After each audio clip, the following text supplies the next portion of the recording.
helping students and schools through traumatic times. This is episode 865. This is the 10-Minute Teacher Podcast with your host, Vicki Davis. Today we have with us Lana Penley, author of Unlocking SEL, and that stands, of course, for Social Emotional Learning. Now, Lana, in your bio, in addition to all the research and all the things you've done, that you have a deep, heartfelt commitment to social emotional learning. So what took you to the point that you would actually say in your bio that you have a heartfelt commitment to social emotional learning?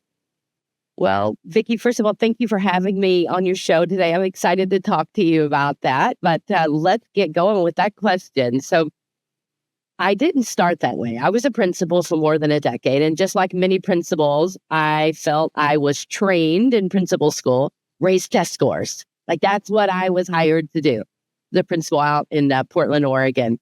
And in my second year of the principalship, we had a crisis of the school fire during the school day. Literally, our school burned down. Everybody was okay, but you could just imagine the stress, the panic, the crisis, everything that came from that. Yeah. And it was just like, I realized, like, I'm just going about this all wrong. And this is not who I want to be. This is not the kind of school I want to lead. Let's do it differently. And so our whole staff used that crisis as the time to just, let's pause and let's kind of like reimagine what schooling could be. And so we really focused on community and healing and connection, basically all the components of social and emotional learning. Now, this was 2009, so it was a little early. Not a lot of people were using that language, but that's exactly what we were doing. And over time, we had some pretty amazing results. And now with this book, I just want to take the message out to the larger educational world. Like, we've got to do school differently. In some ways, it burned down your vision of what you thought school was and helped you reconstruct what school is, because isn't it all about relationships? It is, absolutely. Yes, there's a little bit of a Phoenix mantra in there, right? Like, yeah, it burned down and came back. But it's interesting how somehow that gets trained out of us, and then we have to kind of find our way back to relationships. And it is absolutely about relationships, and relationships with students, but also relationships between the staff, relationships with ourselves. It's just all about that from the very beginning. You know, every time I talk to a teacher who wants to quit, it's because they've lost that relationship, and they're like, "This is not what I signed up for." And they'll point at all the paperwork, and they'll point at all the grading, and they'll point at all this, and they're like all the demands and all, And you're just like, it's because they're missing that relationship. I mean, that's what we're in it for as teachers. It's what students want. Funny thing, Vicki, when I started, we started just with students. And we quickly realized we were leaving behind 70 folks that had also been through a traumatic experience, myself included. And we realized it has to be this parallel path. It has to be. And once we started that, it was amazing, the shifts and the change. We all practice relationships. We all practice stress reduction. We were all doing mindfulness, and we had significant changes in that. And I remember literally Googling adult SEL and nothing came up. They're like, there are no findings for that word. And boy, have times changed, but we are nowhere near where we need to be in far as supporting our educators. Well, I know it has to upset you because, there's been some political controversy around social emotional learning, and there's some people who've attached themselves to SEL that it may not actually even be SEL, because there are some people who say, well, I can't say SEL in my school anymore. We just talk about life skills. What does that debate sound like in your own head as you start thinking about the people who are saying, oh, we can't use that word anymore? Yeah, I hate that in some ways it has been politicized, because what my experience was in our school, it really was about kindness and connection. And can't we just all get behind that, regardless of where we stand on other things? That is such a misconception about social and emotional learning. How do we create these kind places, healthy, happy schools where students and staff can thrive? That to me is social and emotional learning. As we were recording this, I've got Hurricane Helene barreling down. And next week, when I go back to class, I will have kids who have experienced trauma. And that if I jump right back into teaching whatever I was teaching yesterday, that will be a mistake, because not only will they not have the capacity to learn what I was teaching yesterday, there's a whole other bit of baggage. So where did you even start as you realized I have a whole school who's gone through trauma? Because truthfully, when you have a hurricane, you get a whole school who's gone through trauma. Well, interesting enough, I kind of think about the pandemic was like everybody had a school fire. Like every school went through a crisis. And then there's a lot of those that continue, whether it's a lockdown drill, God forbid, some sort of safety event, a hurricane. There's all of these stressors that are happening on schools. And so what I see when I visit schools around the country, a lot of dysregulation, a lot of disconnection. And so as I mentioned earlier, we have to start there. Like just bringing back the humanity, the joy, the play, the connection to make schools places where teachers and students want to be. I mean, don't you want to work in a school like that? I know I do. I do. Well, if you were my principal, what would be the first thing you would say at the staff meeting? Okay, what are we going to do this week? What are we going to do now that we've just had a trauma experience at our school to start getting that into our classrooms?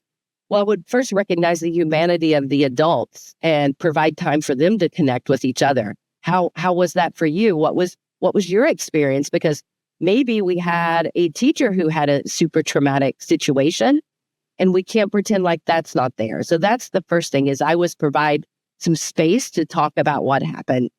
And then I would provide space for, okay, how do we support our teachers? And then how do we now support our students in this?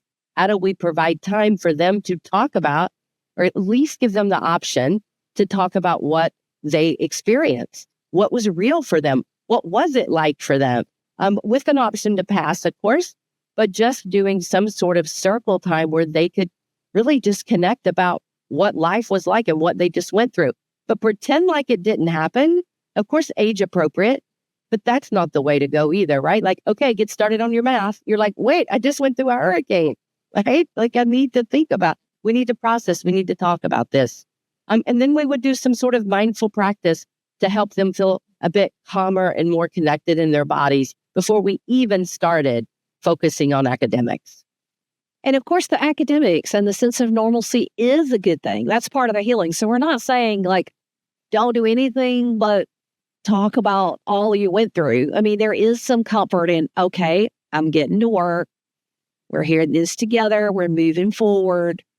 So there's a balance there, isn't there? Absolutely. And I think that's really important, and a misconception some folks have, like social emotional learning. Oh, we're just going to be like woo-woo all day long. No, it's like this soft start, right? We're just softly beginning our day, helping students find a safe place to land. And when they're feeling connected, brains are calm, we're opening for learning, that's when we step right in. Interesting enough, our scores went up, which is not surprising, probably to educators, that when the students feel safe, their brains can open, and that's when they can learn. And when the teachers feel safe. Yes. Because we all need that. We all need that. And actually, the book is about 5 keys to social and emotional learning. The second key is adult SEL, even before we get to the classroom. Because I really believe we have to move upstream. We found that out ourselves. And that's what I coach schools on around the country. We've got to both practice self-care and collective care, but also systemic care in a better way in education. Do you want to take us through your 5 keys? All right, I will. Thank you for that. Begin with the foundation. That's the first thing I would start. So how do we create the basic knowledge of what social and emotional learning is? Just like we had mentioned earlier about some of the misconceptions and what is it? What does the research tell us about it? Then we go into what are the adult things we can do? How do we support teachers with stress reduction, workload management, feeling community and connection? Then we move into, okay, let's come into the classroom. What are some specific SEL strategies that we can use in the classroom? Then we say, okay, now we take it school-wide. So rather than we just have one class doing it or this class doing it, how do we implement school-wide? And then the fifth key, how do we keep it going? not initiative overload, not we do this and now we're going to do that. How do we get deeper and it gets better each year? So one thing I'm sure people ask you is they'll say, Lana, okay, this all sounds nice. You know, don't you love it when people say, oh, that sounds nice? They're about to do an insult and they use the word nice, but okay, so it sounds nice. Bless your heart, Lana. But yeah, exactly. Bless your heart. Your roof fell in from the hurricane, you know. Yeah. But joking aside, sometimes the roof is falling in and kids in trauma are in a totally different situation. But is there any research that you're like that social emotional learning matters this much? Well, I would start with my own experience. And for us, everything shifted.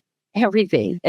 Kinder, calmer, softer, more playful. Teacher burnout goes down. Student engagement and focus goes up. So exactly what you see when you dive into the research, which you can definitely check out if you go to casel.org, CASEL, will give you all the long-term research around social and emotional learning. But we lived it, we saw it, and it was pretty amazing what the changes that we saw.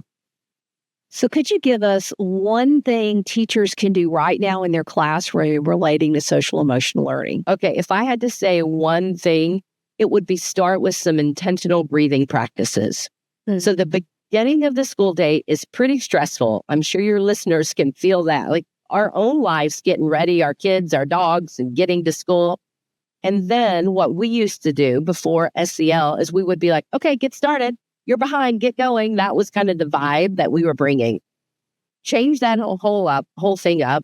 And then it's more about connecting with our community, our students. And then after about 10 or 15 minutes, that's when we would do some really intentional, mindful breathing. And what we were doing in that moment is just helping students move from a part of the brain called the amygdala into the part of the prefrontal cortex where they could feel calm and safe and connected. Now, it was always an option. They could pass, but they couldn't disrupt others. So if you're looking for something that I think is the biggest leverage, the biggest impact, it is definitely mindful breathing.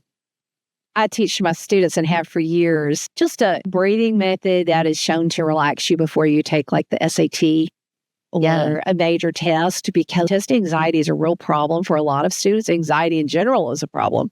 So I've had kids who've come back years later and are like, Miss Davis, that is probably the best thing you ever taught me, because I use it going into a presentation. And I'll never forget, I learned it in middle school from my middle school basketball coach. Miss Linda, she didn't call it mindfulness at the time. It was just relaxation techniques. But she taught us, how to close our eyes, how to visualize. She had us visualizing that we were ringing the goal with our free throws. But I like also that. relaxing, before the game. And I've used it the rest of my life. It's just such a helpful life skill. And that's just so valuable, I think. Well, she was an early adopter. I played basketball too, so that would have helped me to be able to shoot that free throw. But just a quick story, a student we had, he was one of those ones that you love them, but they're hard to love, those students? Yeah. And he was always, Miss Penley, this is stupid. I don't like learning mindful breathing. He was an 8th grader that we had. And I said, I just want you to be open. Just be open and see what happens. Sure enough, he comes to me at the end of the year and he said, Miss Penley, you'll be so proud of me. I did my mindful breathing yesterday. I said, way to go. And I said, what happened? And he said, I was pitching and I was on the mound. Bases were loaded and I was about to walk the batter. And I had 3 balls. And I realized, and get this, I was feeling stress in my body. Yes. He said, I took a moment. I stepped off the mound and took 3 deep breaths, breathing in through my nose, out through my mouth.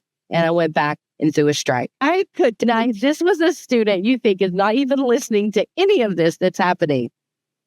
But yes, it is real life.